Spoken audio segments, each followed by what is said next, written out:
بسم اللہ الرحمن الرحیم۔ السلام علیکم ورحمۃ اللہ وبرکاتہ۔ لیکچر نمبر 20، جماعت نہم نیو، سورۃ الانفال، رکوع نمبر 5 یعنی الدرس الثانی بے، پیج نمبر 15۔ آج کے لیکچر میں یعنی لیکچر نمبر 20 میں ہم 2 آیات پڑھیں گے، آیت نمبر 43 اور آیت نمبر 44 یعنی 43 اور 44۔ آیت نمبر 43 ہمارے ایکسرسائز میں موجود سوال نمبر 2 کا جواب ہے۔ السوال الثانی، اللہ تعالیٰ نے غزوہ بدر میں مسلمانوں کی کامیابی کے لیے کس کس خصوصی انعام و احسان کا ذکر فرمایا ہے؟ اس کے آگے پیج نمبر 15 اور +16 لکھ لیں، یعنی 15 اور 16 2 پیج لکھ لیں آپ لوگ۔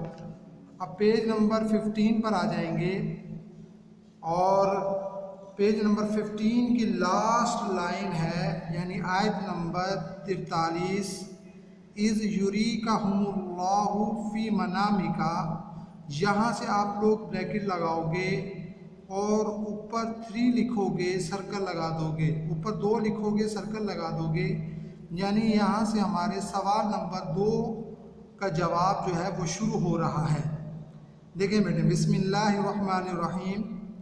اذ یریکہم اللہ فی منامک قلیلا ولو اراکہم کثیرا لفشلتم ولا تنازعتم فی الامر ولکن اللہ سلم انہ علیم بذات الصدور۔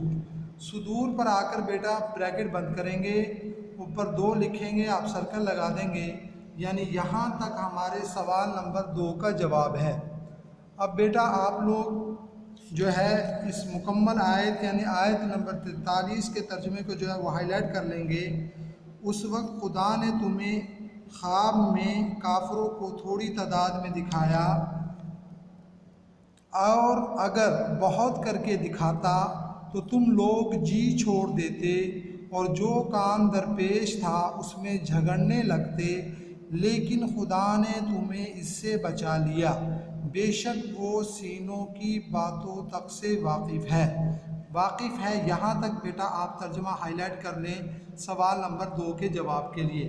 اب بیٹا سوال نمبر 2 کے جواب کا خلاصہ یہ ہے کہ سوال نمبر 2 یہ تھا کہ غزوہ بدر میں اللہ تعالیٰ کے کون کون سے خصوصی انعامات تھے؟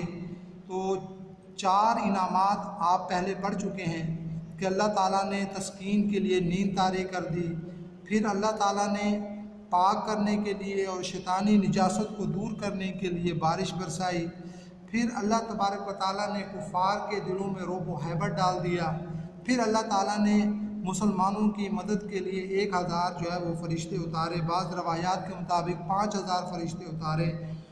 تو یہاں پر 5واں انعام جو ہے وہ ذکر فرما رہے ہیں اللہ تبارک و تعالیٰ کہ کافروں کی تعداد کو خواب میں تھوڑا کر کے دکھایا، یعنی مسلمانوں کو خواب میں کافروں کی تعداد تھوڑی دکھائی کہ وہ 1000 نہیں ہے بلکہ وہ 1000 سے کم ہے، کہ شروع میں مسلمانوں کی تعداد 313 تھی اور کفار کی تعداد جو ہے وہ 1000 تھی، اور مسلمان نہتے بھی تھے، تو لہٰذا کمزور دل مسلمان خصوصاً منافقین جو ہے وہ بہت زیادہ پریشان تھے اپنی قلیل تھوڑی تعداد ہونے پر۔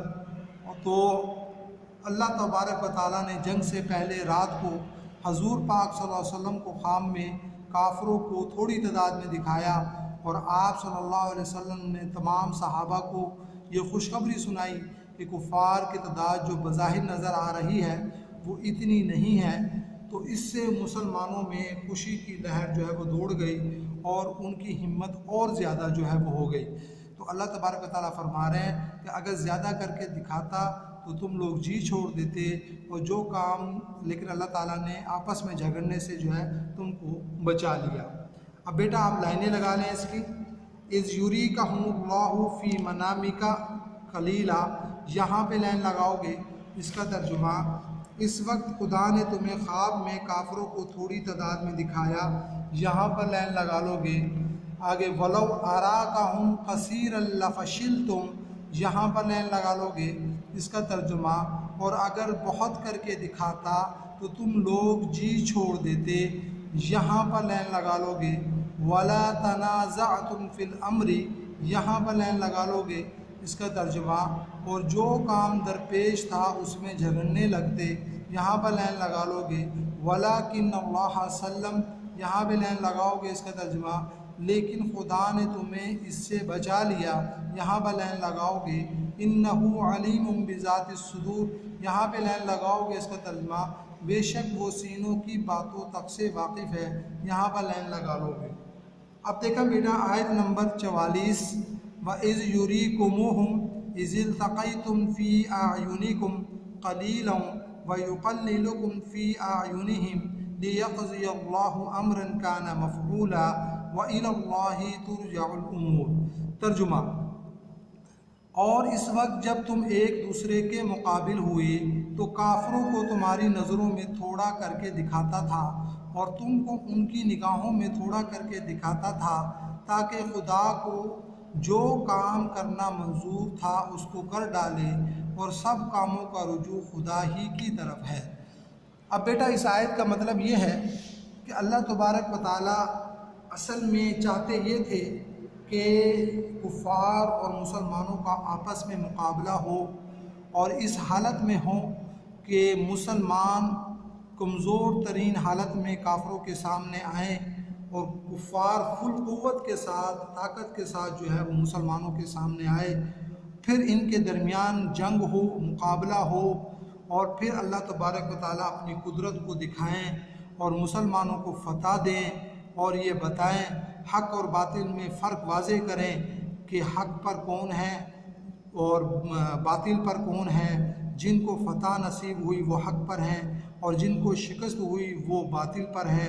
تو اللہ تبارک و تعالیٰ نے دونوں لشکروں کو جمانے کے لیے ادھر مسلمانوں کو خواب میں کافروں کی تعداد تھوڑی دکھائی اور ادھر کافروں کو جو ہے مسلمانوں کی تعداد تھوڑی دکھائی، تاکہ ان دونوں لشکروں میں سے یعنی ابو جہل اور مسلمانوں میں سے کوئی بھی لشکر جو ہے وہ میدان سے جانے نہ پائے، اور دونوں ہمت پکڑیں اور دونوں کے درمیان مقابلہ ہو، صحیح طریقے سے مقابلہ ہو اور ایک جنگ ہو، تاکہ حق کو حق ثابت کیا جائے اور باطل کو باطل ثابت کیا جائے. یہ تھا اللہ تعالیٰ کا معاملہ اور اللہ تعالیٰ کا کام، جس کو اللہ تعالیٰ نے یہ تعبیر کیا لِيَقْضِيَ اللَّهُ أَمْرًا كَانَ مَفْعُولًا، کہ خدا کو جو کام کرنا منظور تھا اس کو کر ڈالے.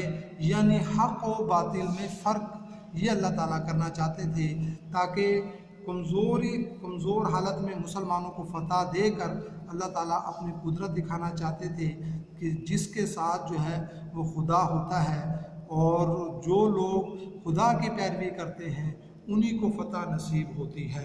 اب بیٹا لائنیں لگائیں. اِذْ يُرِيكُمُوهُمْ اِذِ الْتَقَيْتُمْ فِي أَعْيُنِكُمْ قَلِيلًا، یہاں پہ لائن لگا لو. اس کا ترجمہ اور اس وقت جب تم ایک دوسرے کے مقابل ہوئے تو کافروں کو تمہاری نظروں میں تھوڑا کر کے دکھاتا تھا، یہاں پہ لائن لگا لو گے. وَيُقَلِّلُكُمْ فِي أَعْيُنِهِمْ، یہاں پر لائن لگا لو گے. اس کا ترجمہ اور تم کو ان کی نگاہوں میں تھوڑا کر کے دکھاتا تھا، یہاں پر لائن لگا لو گے.